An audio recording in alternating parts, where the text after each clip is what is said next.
Hello and welcome back to Bump Love. In the DMs, still with us is Michael Niyitegeka, father of two, and today we are handling a slightly different subject. We got a DM from one of you, our Bump Lovers, and you are called Nancy. Thank you for reaching out to us. And this is your question. You say, "Hello Bump Love, my 12-year-old son has started getting crushes on girls.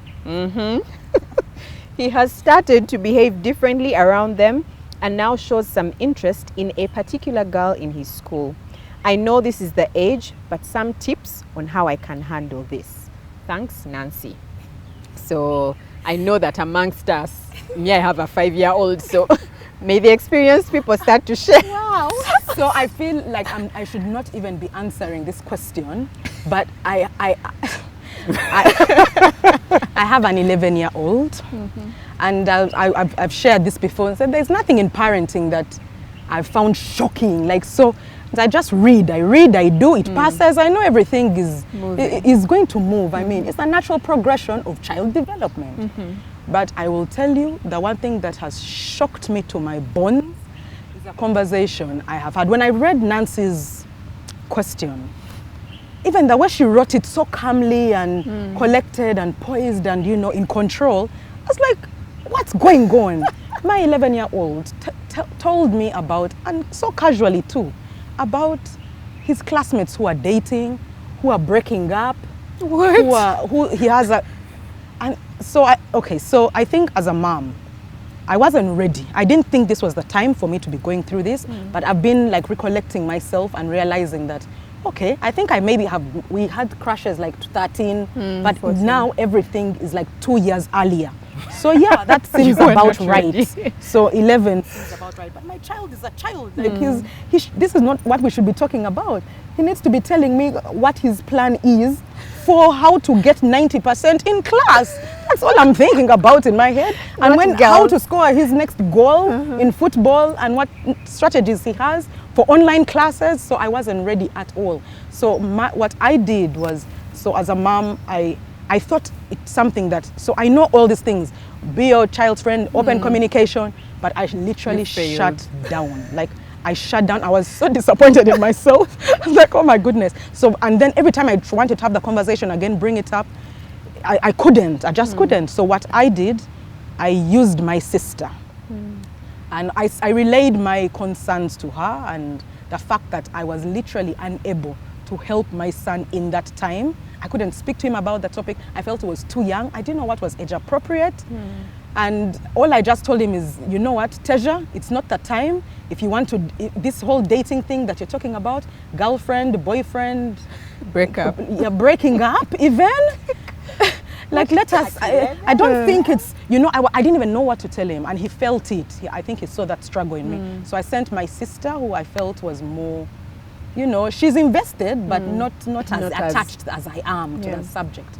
So she went and they had a full day out and talked, and he got comfortable. They're friends, and much as she's an aunt, they're friends. And so after the whole day they spoke, and I was so amazed by how he opened up and what he talked about. And he said, he even mentioned the name of the girl who he has a crush on. You guys, even now, thinking about it. Oh my goodness, won't he be embarrassed when he sees this? Your friends are going to know. Anyway, yeah, so we now spoke. I just told him after that, when I got the voice note, I still had some anxiety. Even now, you see me here, but you're not okay. I'm not okay. But the anxiety is still on. The anxiety is still on. So I feel Nancy. I understand maybe what she's going through. She seems much more collected than I am, but for me, it's such an issue. And the one thing I realized is I just decided I'll do the more intense parts through somebody else. Yeah. So I get more information while I gather myself. While you process. Yeah, while I process and gather, so that when I'm talking, it's not from shock. Yeah. It's just from now knowledge and sharing point of view. So that's the tip I would give Nancy, that if you feel it's too much, find a proxy. Yes. Who is like you. Don't find random chick on the street. So me, my sister Tina, thank you so much, Tina, is who is helping me, who is guiding me. So we are doing this together with Tina, while she goes and gets the juicy information, then he comes and reiterates when I'm more leveled and prepared. Yeah. So that's how I'm handling that. But it's too much. I know. I'm really thankful for this show, you guys, because like we keep saying, mom life is not bad life. I mean, I have a 5-year-old son, so for me it just feels like donkey years. But the same way you're shocked, it's probably the same way I'll be shocked. So for me, I'm just curious, what does one do I know. in a situation like that? I hear you. I think at that point is when the husband comes in. If you don't have one, get a male friend, get an uncle, because I feel like boys don't understand our perspective. They'll be like, "Mommy, you don't understand this crush that I'm having." You get. But if it's a guy having a discussion, he'll be like, "Well, as your age, and I had these crushes, but well, I knew what my priorities were. This time you'll be disorganized. What if she dumps you? Have you had?" You get. So because like Teja was honest, people are dumping each other. So if he has a crush, he'll be like, "Well, I hope you're ready." You get. So those conversations coming in from, like Godfrey Kutesa, really important person for the boys in this country. Kalango, you'll pay for them. But I feel like if you don't have a partner that can help, get an uncle, someone you can trust to talk with your boy about how to manage. Because I think these are things that will happen. Yeah. We all go through this, but I feel like for a boy, if it comes from a man, he digests easily. Yeah, he's not like, "Mommy, you don't get it." I feel like boys at that age feel like, and they're beginning to define territory. Yes. They're beginning to define territory, and I think yeah. that's I guess it's a natural thing. It's a natural thing, yeah. But if he has a father, that's a point when you as a wife push for that relationship if you're not seeing it. Even the women have cracked this. There's women that will drive through and break that ice and get to the boy and But it takes you a build bit that more effort, relationship. yeah. It takes, but you can really, that one can do it. Yeah, no, I know that it is possible. Yeah. And I know that you are just not ready. Yes. And I'll tell you, even when his Aunt Tina shared with me the conversation they had, I was impressed by what he said to her about his view on the matter. But he took it from how do girls see it? And I feel that's where it's very important for mothers to come in. This is the time when boys are understanding how to treat women. Yeah. And this is the time you tell them Yes. how women feel. Yes. When I played the voice note, I wish I could share with you this voice note. It was so powerful in a way that I could tell that women, we have a big role to play in letting them know what the girls are feeling, what they're thinking, what they and how they would like, what their expectations are. Yeah. So that when they come, they don't just come knocking like a pig that doesn't know where it's going. You know, so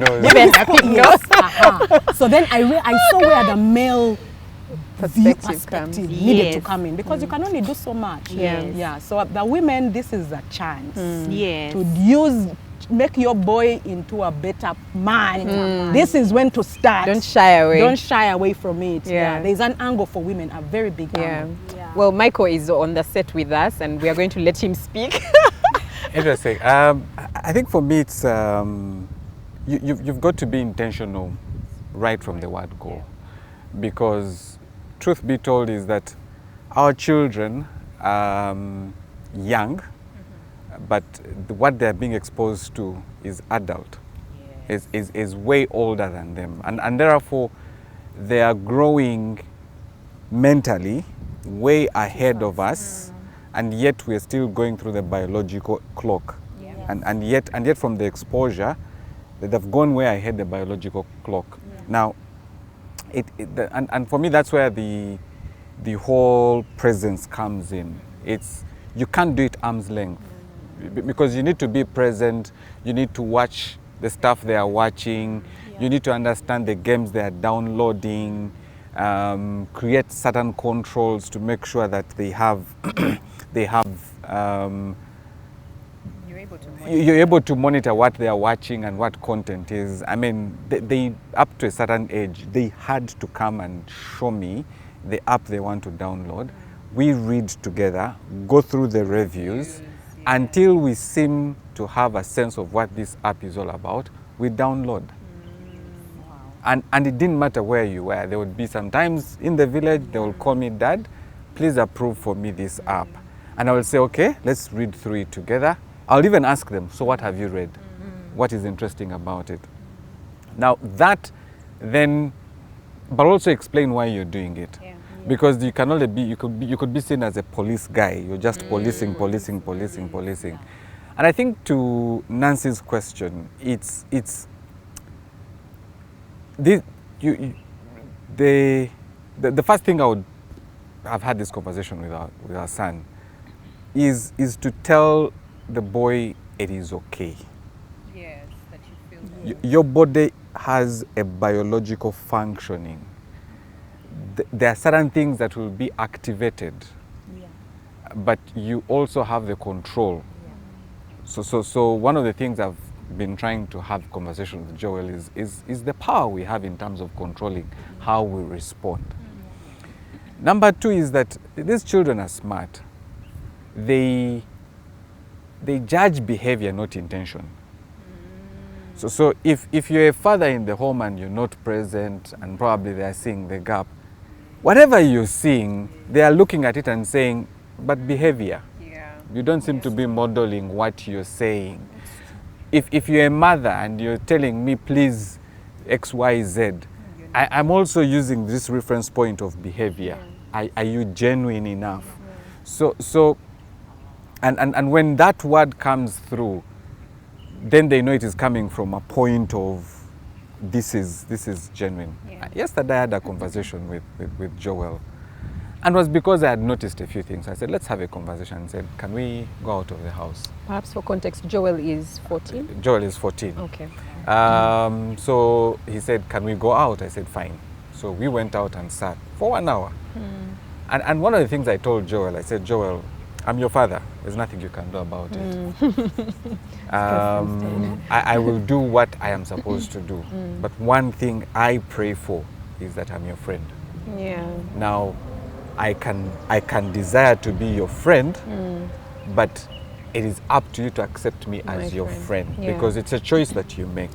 But I would like to be your friend, and I would love to be your friend. That like you open up to your friends at school. I want you to have that sense of confidence to ask me, Dad, I have this girlfriend and this is happening, and I will share my experience. Yeah. It may not be exactly the same.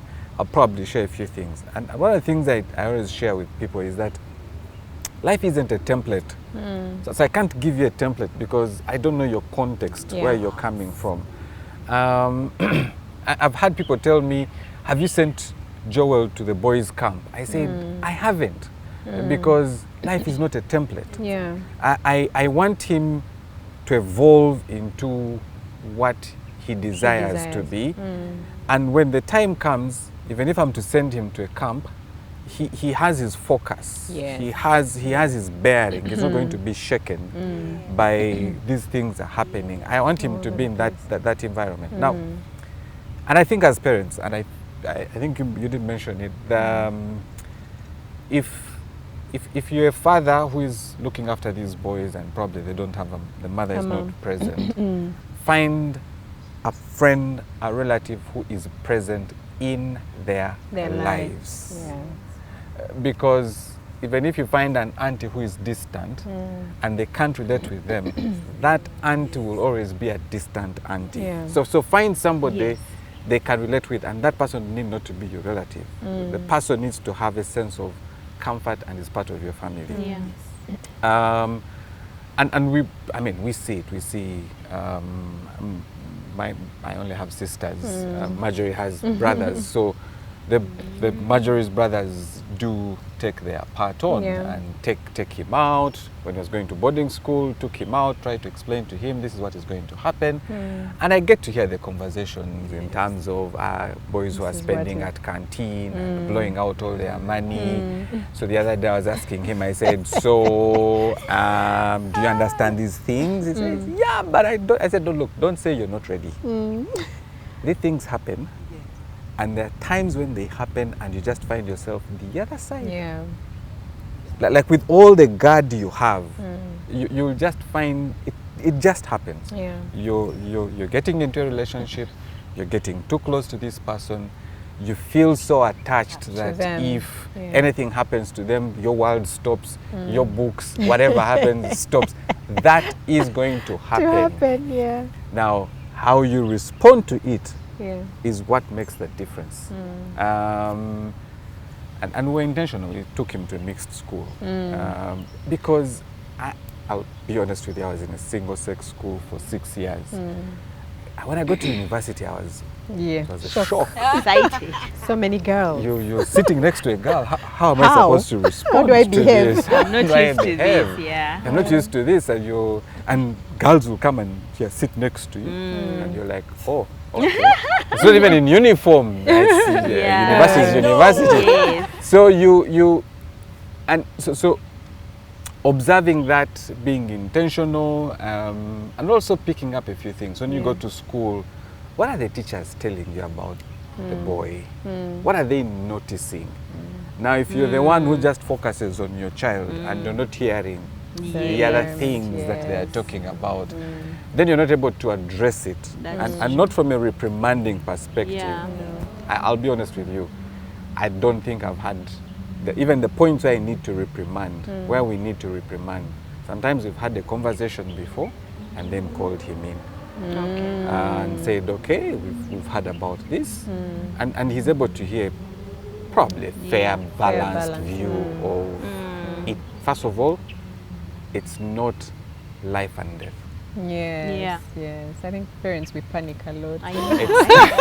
It's not life and death. Not to self. That's number one. Number two is that what you're going through, many are going through. The difference is how you act, how you respond to it. Now, if I'm a parent and it is all panic button, what? Red flags. What? The other thing we've had a conversation with Joel is like, look, for as long as you're under our care, your friends will be family. Yeah. So we want to know your friends, not for purposes of vetting, but for purposes of creating a relationship. A relationship, yeah. So we want your friends to have a sense of comfort coming home, to visit you. We want your friends, if I call their parent and say, can XYZ come over and spend a day with Joel, for them to have that level of comfort that this child is coming to home. Now, if they are not comfortable coming to your home, then also think about your relationship. Because for me, if you're not comfortable to visit me in my environment, then you probably don't appreciate me as who I am. Exactly. So making some of these things very clear from the onset. And Nancy, I think have the courage to help your boy understand that it is okay, first of all. And thank God that you're able to observe that. Because there are many parents who are worried the boys are not showing They're any not signs. telling, That's also a concern. That's also a concern because there are people like, but you. I don't see. I don't see anyone. Crashing. I'll be honest with you, I think I was in senior one. And I think my father was trying to understand this boy. I never get to see him I anything. have not seen a girl. So one time he was driving and we passed a lady and she was beautiful. And she said, she's beautiful. And I turned. So I looked at this man. I was like, First of all, my father saying this woman is she's beautiful. But she was trying to test. Are you noticing? Are your senses alive? Perfect? Are they connected? And then from there we had the conversation to the rest of the journey. We had the conversation. Said, look, it's okay. Even when you're married, it doesn't mean that you won't You're be able to see the realities outside. Yes. But because you have this commitment, and that's where the control comes in. Yeah. They said it's normal for you to have an attraction. It's normal for you to see somebody and appreciate them. That is normal.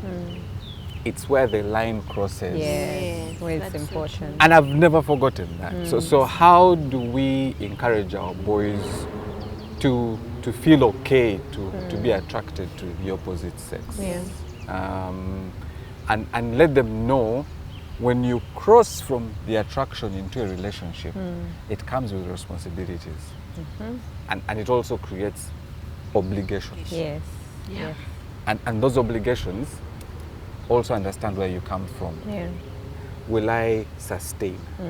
If you have this boy who is able to go to the canteen and splash the entire, Are you able to do are you able to show up? When the time calls, are you able to show up? Yeah. I mean, you've seen are they called proms or Proms, or whatever it yeah, is at proms. school now? Guys are wearing, Yeah. they're hiring Limos. limos. And I'm like, Decode for days. Yes. dude, yeah, your father has a Mark II. Will it suffice? Will it suffice? Yeah. Be cognizant of these that. things, because you also don't want to raise your stakes Yeah. as a High. boy too high. And so, Yeah. Nancy, have this conversation with your boy, where from a point of comfort, and also start as a mother. Just say, look, yes, I know this is okay. If the father is present in the home and all that, let him also share his own experiences. I think at 14 I was playing and running all over school and doing all sorts You were of not things. bothered by girls. I was in drama and all sorts of things. Of course, compliments like you're good, you're handsome, They'll stress you, everybody. No, not stress you. Sometimes they can take you to a cloud, and if you're not careful, you may stay in that cloud wherever you're passing. Yeah. You And feel nobody like, yeah. is like, No one is saying nobody's anything. saying, are these guys okay? But those things we need to let them know. Yeah. Yeah. And so, Nancy, I think the two things I would leave you with is, and mothers, but also all parents, is that these conversations have no right time. Yeah. There's no right time. There's no formula when you start. If you're present, you'll begin to notice. Yeah. You'll That's begin true. to notice. At a certain age, they want their privacy. Yes. And yeah, There's not much you can do. there's nothing much you can do. He used to share this device with WhatsApp messages, and he would share. And at a certain point, he decided, Nope. cut. Not happening. So I said, no, I just don't I'm feel good. comfortable. He said, oh, okay. Okay. So we get into a point Yeah. where there are certain conversations. Says, Yeah. yeah, there are things I chat with my friends that I don't feel comfortable sharing with you Yeah. as parents, or for And you have to you respect Yeah. that, to get to read them. I said, Yeah. fine, I understand what you're talking about. He said, okay, so how do we move to the next level? I said, well, I have a SIM card in my Kabiriti phone. Can I move it to my tab? I said, okay, we'll discuss about it. I said, I'll discuss with mom. So we had a conversation, and when he came back, we said, okay, I think you can move. He's like, what? I can have my own WhatsApp? but it was that, because you're also beginning to notice certain things. Yeah. Yes. So the second thing I would advise all parents is that these gadgets that we've given our children are opening the whole world to them. That's true. And truth be told, many, I had a meeting with some mothers, and I was trying to explain to them how you can check what your children are doing with the technology. And they were like, wait, this is what it means? Oh, what? These Sure. guys, and I'm like, yeah, so you have handed over technology, but you've literally handed over the world. Yes. You've literally handed over the world. I don't know how many conversations I've had with Joel and Michelle. Instagram, be careful. These are the things that are likely to hit you. Yes. If you're in this, don't overexpose yourself. That's Don't true. overshare your images. Don't over this, because these are the things that are likely to happen. Yes. But that, okay, maybe because I'm in the industry, that helps. But the truth is, there are things that we can look up for. So for me, the greatest threat that we actually have in our current generation is the technology Yep, and its exposure. and its exposure. And the other thing is, our children are way smarter than us when it comes to technology. It's a scary fact. Yeah, They thank are. you. The guy will look at your phone. I was told, he says, hold your phone like this. I said, yeah. He says, I can actually see your pattern. What? Yeah, because Yeah, your 'cause you're screen, constantly- yeah, your screen leaves a Yeah. trace. Yeah. Says, I can see your pattern. Oops. Smart or smart? Yeah. Oh, you'll lock your phone. Yeah. Oh, you don't. So your child is ahead in terms of, because they're tinkering with this device. Yeah. For them, it's really a discovery, Yes. and in that discovery, they're hitting a lot of buttons. So as a parent, expose yourself. How do I safeguard, but also how do I get to understand what content they're being exposed to? Yeah. What sites are they going to? What games are they playing? In those games, are they playing them online version, offline version? For a long time, I said you can't play any game online. Because when you're playing online, that's when people start coming into your Bringing in space. stuff, Yes. Yeah. Oh, yeah. Yeah. And some games, because they have that age rating, Yeah. some games they go for games that are higher. And therefore the content that also comes in terms of ads is also higher. Ah, sigh. So for a long time, there was no playing a game online. Online. Download, if it doesn't have an offline mode, no download. Forget.